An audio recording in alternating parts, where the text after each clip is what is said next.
सद्गुरुदेव की जय। साहिब जी कहते हैं, निर्बंधन बंधा रहे, बंधा निर्बंध होय।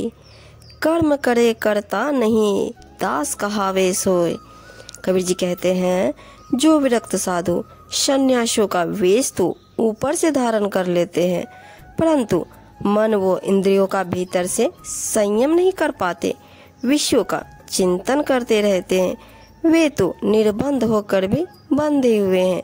जो बिना वेश धारण किए सामान्य जीवन में साधना से मन वो इंद्रियों पर संयम करके विषयों से मुक्त हो गए हैं, वही निर्बंध होता है। ऐसा कर्मयोगी जो निष्काम भाव से कार्य करता हुआ कुछ भी नहीं करता, वास्तव में वही दास कहलाता है। लगा रहे सत्य ज्ञान सो, सभी बंधन तोड़। कहे कबीर वा दास सो, काल रहे हाथ जोड़। कबीर जी कहते हैं कि सभी सांसारिक बंधनों का मोह त्याग कर सत्य ज्ञान में लगे रहो, आत्मज्ञान में स्थिर रहो। ऐसे दास भक्तों के सामने काल भी हाथ जोड़कर खड़ा रहता है, अर्थात उनके सामने कैसे भी दुख क्लेश आदि क्यों ना हो, वे कदापि विचलित नहीं होते। उनके धैर्य और साहस से काल रूपी दुख भी पीछे हट जाता है। दुनिया से ती दोस्ती, होए भजन में भंग। एकाएकी राम सो, कई साधु के संग। कबीर साहिब जी कहते हैं, दुनिया के लोगों के साथ मेल जो तथा दोस्ती करने से भजन साधना में विघ्न पड़ता है। अतः एक अकेले निज स्वरूप आत्माराम का प्रेम में स्मरण करना चाहिए, या फिर साधु संतों की भक्ति सेवा तथा सत्संगति करना चाहिए, अर्थात सांसारिक मेल मिलाप के मुंह में पड़कर आध्यात्मिक विकास नहीं होता। इसलिए ज्ञान आचरण ही करना चाहिए। यह तन काचा कुंभ है, लिया फिरे थे साथ। टपका लागी फूटी गया, कछु न आया हाथ। साहिब जी कहते हैं, यह शरीर तो कच्चे घड़े के समान है, मोह के कारण हम इसे साथ लिए घूम रहे हैं, लेकिन काल का एक धक्का लगा तो यह फूट गया और कुछ भी हाथ नहीं आया, अर्थात इसका सारा अहंकार बह गया, खाली हाथ रह गया और पछताते रहे। काहू को न संतापिए, जो सिर हंता होए। फिर वाकू बंदिए, दास लक्ष्य है सोए।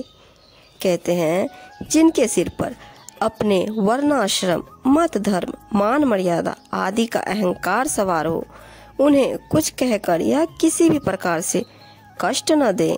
वो ऐसे नहीं मानेंगे, क्योंकि वह अपने आप में नहीं है।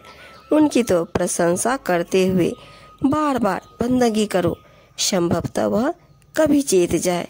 यही दास का लक्ष्य है। कबीर कुल सोई भला, जा कुल उपजे दास।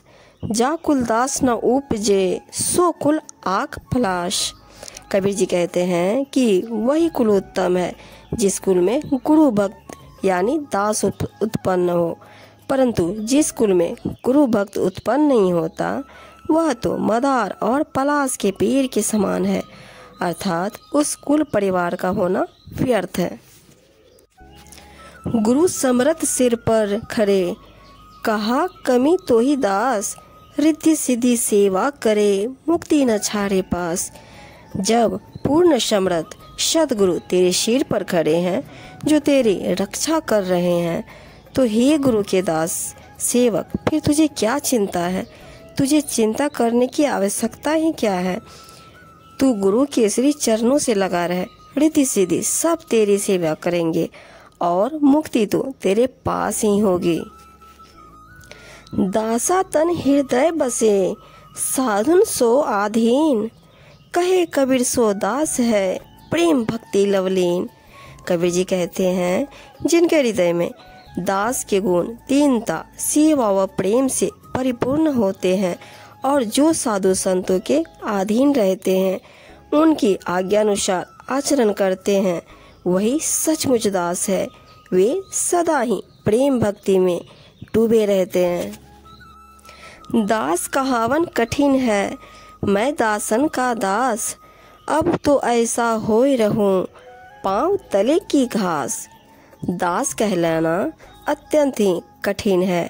इससे भी अधिक कठिन है यह कहलाना कि मैं दासों का दास हूँ, अर्थात जो दास है मैं तो उनका भी दास हूँ। अब तो मैं ऐसा विनम्र व तुच्छ बनकर रहूँगा जैसे पाँव के नीचे की घास।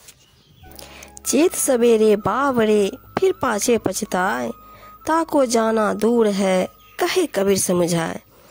कबीर साहब जी कहते, अरे पगले, अभी भी समय है, तू शीघ्र ही जागृत हो जा, सावधान हो जा, नहीं तो फिर तुझे बहुत पछताना पड़ेगा। कबीर जी समझा कर कहते हैं कि तुझे अभी बहुत दूर जाना है, अर्थात सांसारिक बंधनों से मुक्त होकर मोक्ष तक की दूरी तय करनी है। मूढ़क शब्द न मानई, धर्म न सुने विचार, सत्य शब्द नहीं खोजई, जावे जम के द्वार।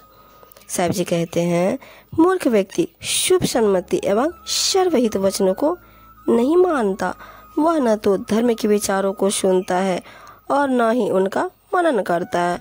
वह अपने जीवन कल्याण के सत्य ज्ञान की खोज भी नहीं करता, बल्कि विषय भोगों में ही फंसकर मृत्यु के द्वार तक जा पहुंचता है।